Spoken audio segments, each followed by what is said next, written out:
Еден од нашите најпознати мејкап артисти, човекот кој што години наназад ги разубавува дамите од јавниот живот овде кај нас, Александар Билјановски Дадар, гостин во студиото на Репортер.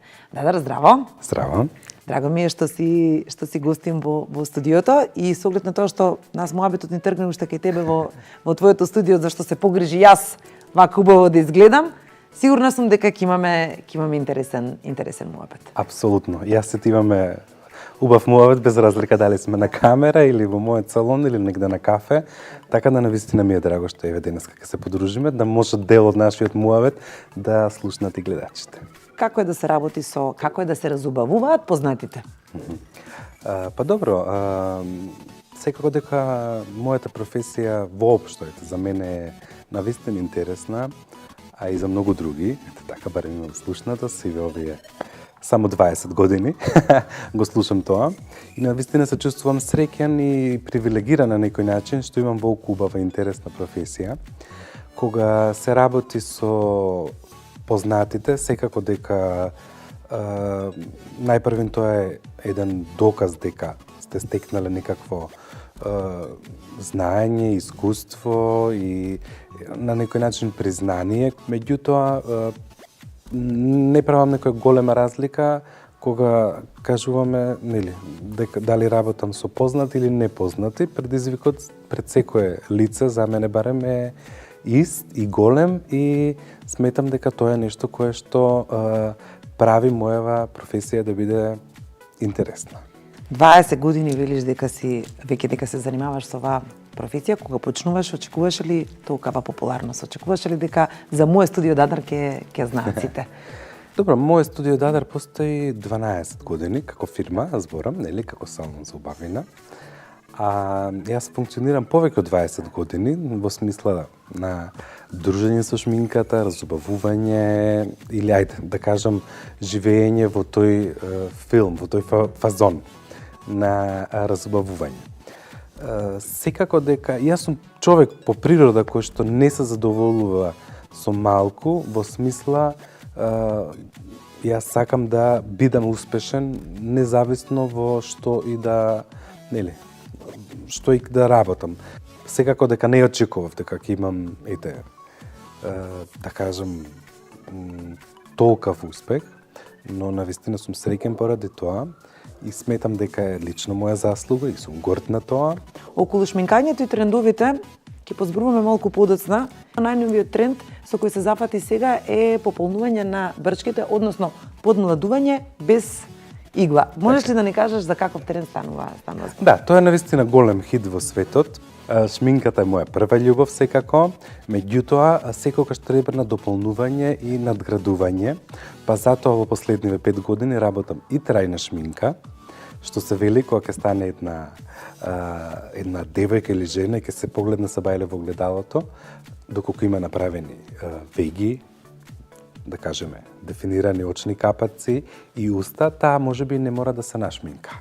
Решив да отидам и чекор понатаму, а тоа е пополнување на брчки и волумен на усни, практично волумен на усни и лице, со хијалурон, но во овој случај, оваа метода која што работам јас, е релативно нова, последниве години е голем хит во светот, па така и кај нас. Станува збор за хијалурон пен, пенкало кое што вбризгува хијалурон онаму каде што е потребно. Секако мора да имате лиценца за ова да го работите и соодветна обука. Значи, доколку се плаже некој од игла, доколку сака некој малку поприроден изглед од оној стандардниот на кој што сме научени, и секако, реков, поприроден и посуптилен изглед и безболна метода. Нешто што е прво прашање дали боли. Не боли. Затоа едноставно може и е многу помал ризикот дека може нешто лошо да се случи, скоро и да не постои, бидејќи не навлегува толку длабоко во кожата, затоа е дозволено да го работат естетичари, косметичари, шминкери и секој некој што има лиценца и соодветна обука за тоа. Колку време трае постапката на подмладување? Самата постапка е брза, 20 на 30 минути. А во однос на долготрајноста тоа е индивидуално. Кај секој човек е различно. Например, доколку некој има веќе користено како подлога, да кажем, од претходната година или 6 месеци има хиалурон во усните или на лицето, секако дека ефектот ќе биде поочигледен. Доколку некој става прв пат, треба една корекција до 2 за да се добие оној полн изглед и трајноста да биде подолга, да кажеме до 9-12 месеци. После колку време телото го исфрла хиалуронот и треба да добие нов за повторно да го добиеме оној младешки изглед. Добро, еве да кажеме на 6 до 8 месеци е убаво да се освежи, да се надополни и тоа како ќе се надополнува секој пат ќе треба помалку да се става со цел да се добие посилна подлога и подобар ефект. Така да, повторно ќе кажам, различно е, кај секого индивидуално, но ете, 6 до 9 месеци би било добар период кога би можело да се повтори процедурата. Колку нашите дами ја користат оваа метода и колку сметаш ти дека се почесто забележуваме девојки и возрастни жени кои што навистина внимаваат на изгледот и користат се повеќе хиалурон за подмладување на лицето? Искрено, јас се радвам и секогаш препорачувам. Секој ова е голем хит, навистина многу користат и во нашиот салон, верувам дека и други салони го прават. Исто така аплицираат и со инекција кај стоматолози, доктори, независно, секој некој што го работи ова. Меѓутоа, јас секогаш препорачувам сето тоа да изгледа колку е можно поприродно. Значи да не ве примети човек дека сте правеле нешто, а да изгледате побаво и посвежо. И тоа е умешноста на користење на овие, да кажам, подолготрајни препарати како хиалуронот. Откако ќе се направи целата постапка, зборувам за оваа твојата без игла, велиш дека ризикот е речиси дека воопшто не постои ризик, како оди начинот на одржување на лицето? Сосема нормално. Дали бара некој посебен третман не или? Не бара посебен третман, доколку сме правеле пополнување на усни, првиот ден да не треба да се пие, ајде да кажеме, да се конзумираат жешки течности како кафе и чај, да не се пие од цевка и секако да не се конзумира алкохол, но сето друго е најнормално, значи нема никаква посебна процедура, освен што има крем за мачкање против модринки, во случај нели да се појави, што е сосема возможно и нормално, бидејќи кога се користи хиалурон пен, не се користи игла, така да затоа е помала веројатност да се појави модринка или нешто слично, но превентивно може да се стави крема за да го спречи тоа. Убаво е, нели, доколку некој смета дека некоја брчка или некој момент од лицето ќе се продлабочи или ќе изгледа за скоро, да кажам, поочигледно, убаво е да се искористи оваков тип на третман, за да како превентива, едноставно да не се продлабочат брчките или некој доколку не е задоволен со изгледот на својата усна, и мажи и жени, значи го прават овој третман, може да искористи, но секогаш треба тоа да биде суптилно и природно. Велеш, не го прават само жени, го прават и мажи. Сметаш дека ги надминавме оние стереотипи дека мажите не треба да се подмладуваат според своето искуство? До сегашно еве. Да, секако. Значи мажите во последниве 5-6 години навистина се многу посветени на својот изглед, ете благодарение на Инстаграм, на Фејсбук, на сите они модни да кажам страни кои што ги следат и секако дека се крена свеста за тоа. Како што кажав, користат исто хиалурон мажите, па и ботокс, нели, на друго место каде што користат. Но можеби не толку за усни, колку за намалување на по некоја брчка. Најчесто се користи за проширување на вилицата, во смисла да се добие оној помажествен коцкаст изглед на брадата, во случајов на вилицата. Може некој има вдлабнување во или испакната брада, па сето тоа може да се направи посуптилно, да се смири. Така да има безброј варијанти со кои што може да се постигне саканиот ефект со хиалурон пен. Да ги ставиме малку врчките на страна, иако тие се вечна тема, поготово кај дамите, како поминуваат годините веројатно. Она за кое што сакам исто така да позборуваме и кое што е уште еден новитет и тренд со кој што се занимаваш е BB Glow, односно трајната пудра на лицето. Како е да се има трајна пудра на лицето и што е всушност трајна пудра на лицето? Да, BB Glow е навистина еден интересен третман, според мене се, како шминкер кажувам. Повторно се враќам на моментот да аплицираме нешто кое што ќе трае подолго од еден ден. Тоа е еден тип на полутрајна шминка. Се користат во овој третман се користат бои кои што се добиени од овошје, значи сосема на природна база. Исто може да се користи за осветлување на кожата на лицето, за осветлување на регијата околу очите или подочници, доколку има некои темни подочници. Едноставно, со овој третман се добива убав сјај на кожата, кој што е присутен 24/7, до 6 месеци може да се да биде присутен ефектот. И многу интересно за секој шминкер е тоа што може визуелно да се измени формата на лицето во смисла на контурирање, сенчење и истакнување и хайлайтер. Значи може да се исенчаат некои делови од лицето да изгледа визуелно потенко или на некој да се контурите и јаболкниците да се поизразени. Хайлайтер негде да се истакнат оние делови од лицето кои што сакаме да ги истакнеме.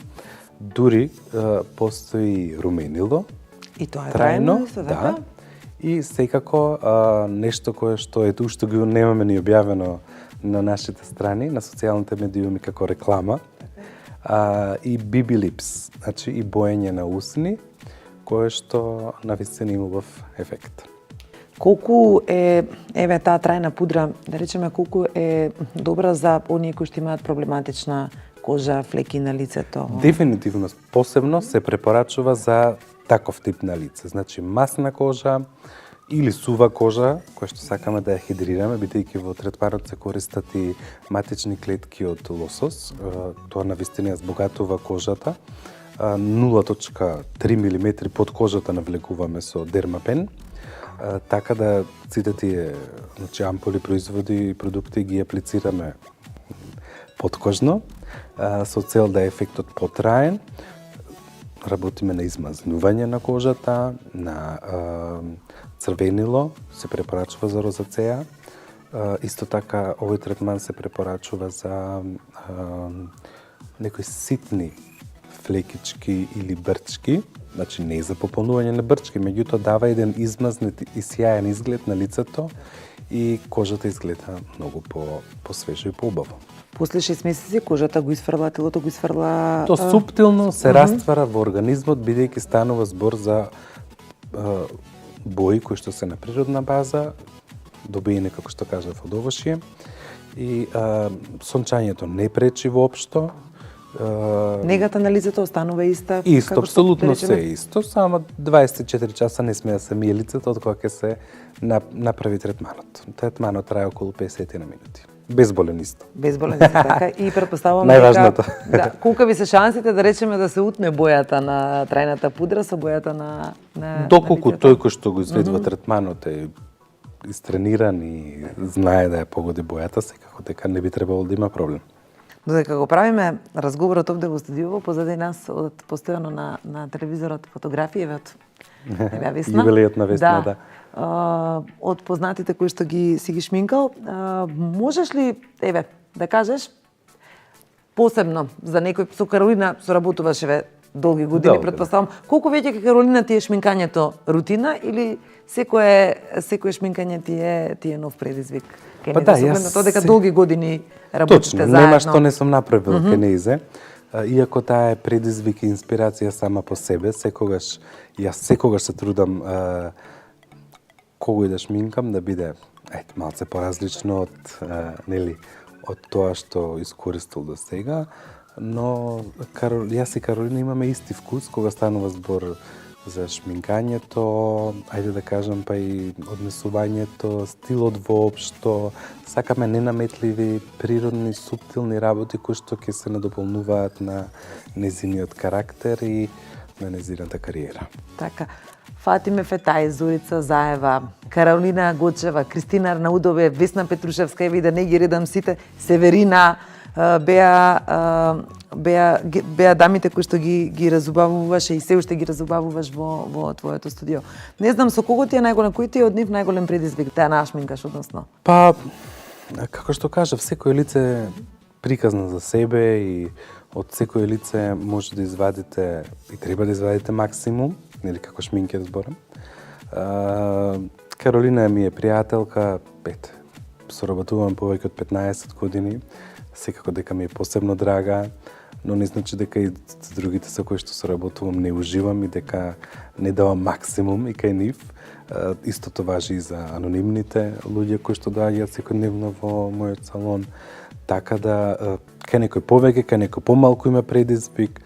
Во суштина, почитувам луѓе кои што знаат што сакаат, но и ги почитувам оние кои што можеби не знаат точно што да прават со својот стил, па ќе остават 100% на мене да одлучам како треба да изгледаат.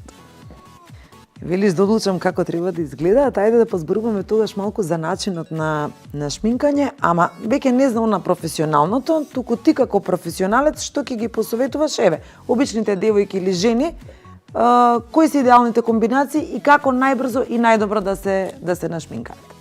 Добро, тоа во една реченица не може да се каже секако. Еве во неколку. Благодарение на YouTube, значи можат да видат безброј туторијали, да се решат безброј дилеми во однос на тоа како да одберат правилно пудра, нијанса на пудра, тон и боја. Значи најважна е пудрата, секако основата. Важно е да биде соодветна на лицето и бојата на вратот. Или доколку се разликува, да се аплицира малку и на вратот и ушите со цел да не постигнеме некој смешан ефект, да. Потоа коректорот е важно да биде едното-две нијанси посветол од основата или од течната пудра. Секако претходно негата за кожата е пресудна. Мора да се грижиме убаво за кожата со цел да имаме, нели кога ќе се нашминкаме, да изгледаме уште подобро. Бидејќи доколку шминкате кожа која што не е негувана, не можете да го извадите максимумот. Понатака, ете во неколку чекори што е важно да се убаво дефинирани вегите, 2 до 3 слоја маскара, убаво аплицирана на очите, кармин, руменило и тоа е сосема доволно за секој ден. Еве, хајлайдерот да речеме, кој е ефектот на хајлайдерот, кој што, еве, сега гледам дека исто не постои дама која што нема хајлайдер на лицево, да, и контурирањето на лицето. Еве, зборувам и за во домашни услови, значи колку можеме ние секојдневно пред огледало да го изведеме тоа. Апсолутно. Кои се правилата на нанесување на контури, да речеме, и како се нанесува хајлайдерот, затоа што ако се стави и превише, па премногу не изгледа убаво. Да изгледа вкусно, да. Так. Повторно ќе кажам, мерката е да се користи помалку од се. Кога зборуваме за хајлайтер, тоа значи дека сакаме да ги истакнеме, како да кажам, најистакнатите точки на лицето или линии на лицето. Тоа обично е средината на носот, врвот на јавокниците и врвот на горната усна, исто така средишниот дел на лицето. Хајлайтерот може да е сјаен, но може да е и мат. Важно е да е 2 до 3 нијанси посветол од бојата на пудрата, па со тоа се добива еден убав, нежен, сјаен, младелачки ефект на секое лице. А кога збориме за контурирање, тоа значи дека сакаме нешто да зацкриеме и сенчаме, да го визуелно да го намалиме или да го направиме да биде подалеку од окото на наблюдувачот. Тоа се обично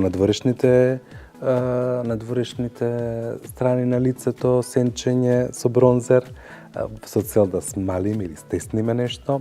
Потоа сенчање или контурирање под јаболканиците, со цел да се добие еден послаб изглед. понагласени јаболкници.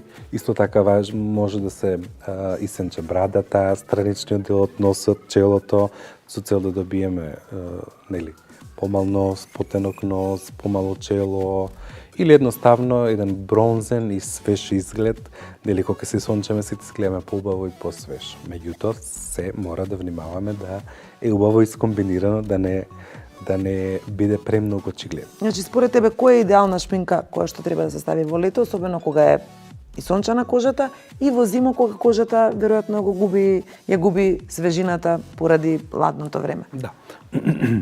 Најважно е, најпрвен во летно време не е толку, според мене, препорачливо, и ја не препорачувам да се користи многу шминка. Доволно е да се аплицира бронзер. Најголема грешка е кога ќе се исончаат луѓето, ќе се вратат од одмор, ја користат пудрата која што ја користеле во зимно време, а таа е бела и изгледа тоа навистина нели чудно. Убаво е да се има барем две нијанси на пудра, светла и темна, и тие може да се измеша за да се добие она средна нијанса, која што ја имаат во текот на летото или посветла боја на тенот во зимата. Доволно е во летно време малку минерална пудра во прав, за да не свети премногу лицето, да не се поти, но да не ги затвори порите, да може да диши кожата слободно. А во зимно време веќе е дозволено и, да кажеме, на некој начин шминката и штити од надворешните влијанија. За летно време има течни пудри или бебе крема со заштитен фактор. Исто и во зимно време има пудри кои што ќе ја чуваат кожата од ветер, од студ, и едноставно повторно ќе кажам, и овде е многу важна негата на кожата пред шминка, оној дел кој што обично знаат многу да го запостават. Многу е важна негата доколку е добра негата на кожа, често пати нема да треба ни да ставите пудра. Еве малку пред крај се ближат новогодишните празници.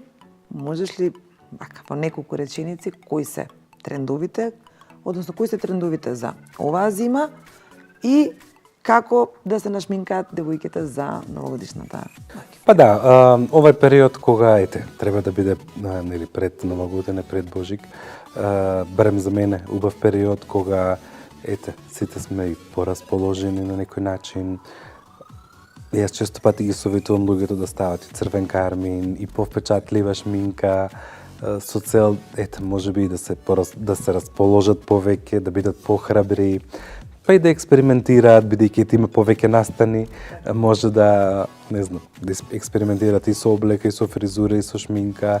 Секако дека проверената варијанта е, сигурна и најдобра, да го носиме она кое што најдобро ни стои, или да се нашминкаат како што најдобро и се чувствуваат убаво и најубаво им прилега. Меѓутоа, оваа година повеќе советувам дека треба да се користат и посвежи бои, дури светки, сјај, онаму каде што треба, со цел да си го направиме поинтересно, да си направиме поинтересно секојдневието или вечерните излегувања, зошто да не? Околу трендовите според тебе, последниве години се оди повеќе на неприроден изглед во шминкањето или на понагласени црти на појаки бои? Некако и двете работи се присутни. Во смисла, не е дека не е модерен природниот и нежен изглед, но не дека не е модерен па и погламурозниот изглед. Значи, зависи од особата која што го носи и на која што и прилега. Имаш ли ти некоја омилена боја на кармин која што најчесто сакаш да ја ставиш на жените кои што ги шминкаш? Не, искрено немам омилена боја. Сите бои на некој начин се интересни, во смисла дека кога сето убаво е искомбинирано и погодено во однос на облеката, фризурата, на карактерот и ставот на жената, како Фатиме Фетаи, не можете да не ставите црвен кармин на нејзе. Кој што стане заштитен знак некако. Меѓутоа совршено добро стои нежна уста со поистакнати очи. Така да, таа има силен карактер, случајно се погоди сликава, така да не ретко се одлучувам кај неа да истакнам и очите и устната, бидејќи има и црна коса, светол тен и едноставно знае тоа уме убаво да го носи. Овдека веќе имаме Оваа прекрасна невеста, една од моите омилени шминки, станува збор за доста природна шминка, но и за многу природно убава девојка, така да косата е едноставно пуштена, шминката е сосема во неутрални тонови, можеби во малку одскокнува бојата на карминот, бронзениот тон, руменилото, хајлајтерот, твојот омилен, да. е присутен и повторно ќе кажам, кога ќе видиме една особа, треба сето тоа убаво да е вклопено и убаво да изгледа. Еве, да најавиме еден новитет, твојата книга која што изминатиот период ја пишуваш. Значи, како што кажа, пишувам книга во изминатава година. Полека, без брзање секако. Иако веќе долги години ја работам на мојата програма за курсевите на шминка, кој што нели ги имаме тековно во мој студио Дадар. Но одлучив сето тоа да го ставам во една книга како прирачник за секој кој што сака да се научи самиот да се шминка или луѓе кои што би сакале да бидат професионални шминкери понатака во животот. Преку таа книга ќе може да добијат навистина големо знаење и да отидат чекор понапред и да зачекорат кон професионалниот свет на шминкерите. А повторно ќе кажам, тоа е книга во која што ќе биде напишано моето искуство како шминкер и секој ќе може да научи по нешто. Кога од прилика може да очекуваме промоцијата на книгата и подпишувањето наскоро. Би требало првата половина на следната година да биде промовирана.